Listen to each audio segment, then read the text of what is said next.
Bros, red button. It's showing red now, right? Alright. Alright, guys. Don't mind us, sorry.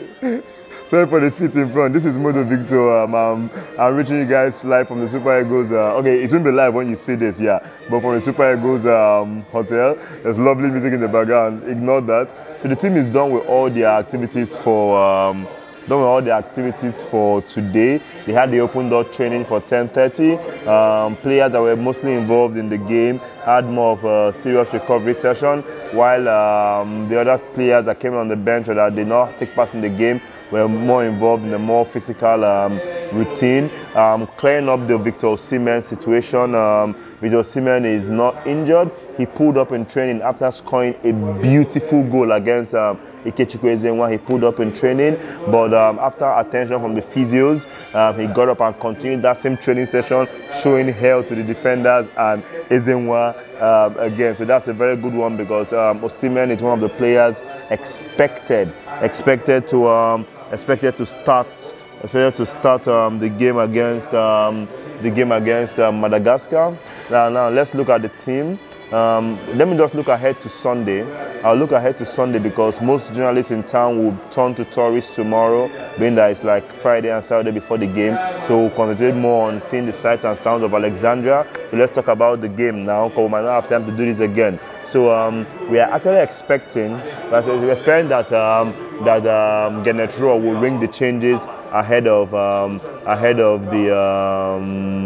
their game against Madagascar. They've qualified. They have 6 points in the bag.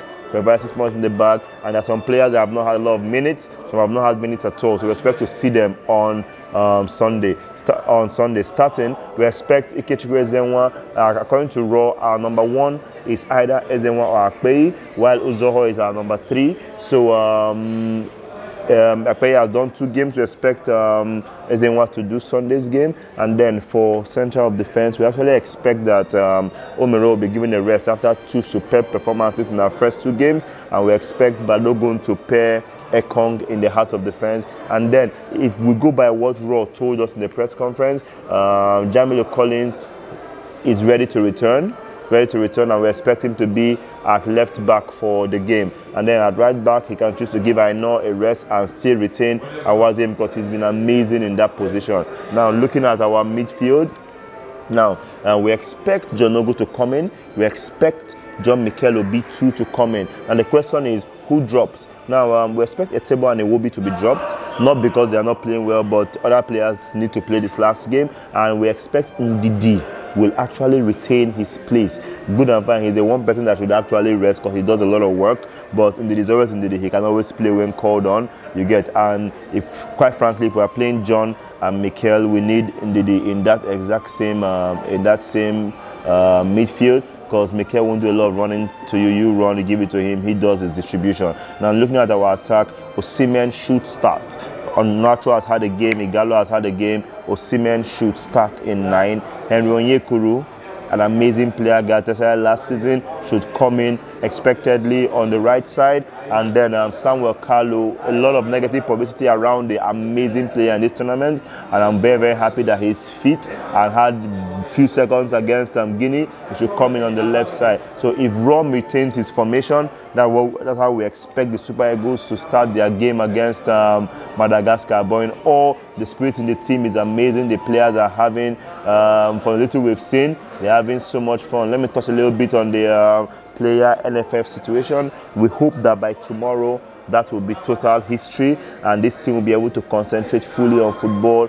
As information reaching us indicate that promises were made that everything concerning funds will be sorted out by tomorrow, and the players are expectant and expecting the federation to come through with their promise and deliver their monies. I won't delve into how long this money is spending or how much they are being owed or how many games they are being owed for.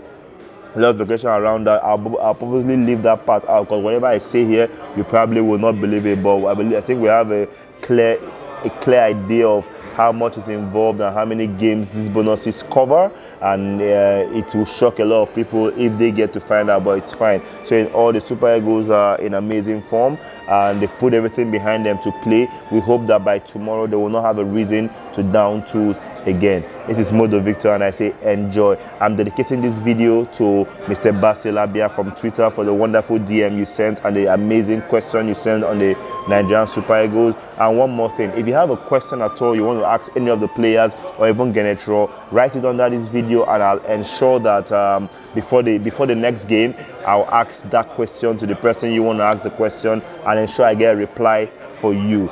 Thank you very much again. Thanks to everybody that has been watching this and following this coverage. It's amazing. I hope that when I get back to Nigeria after this, I'll be able to make a big event book on Asaba to Cairo, covering the journey of Super Eagles from the training in Asaba down to Cairo. Thank you so much again, and God bless.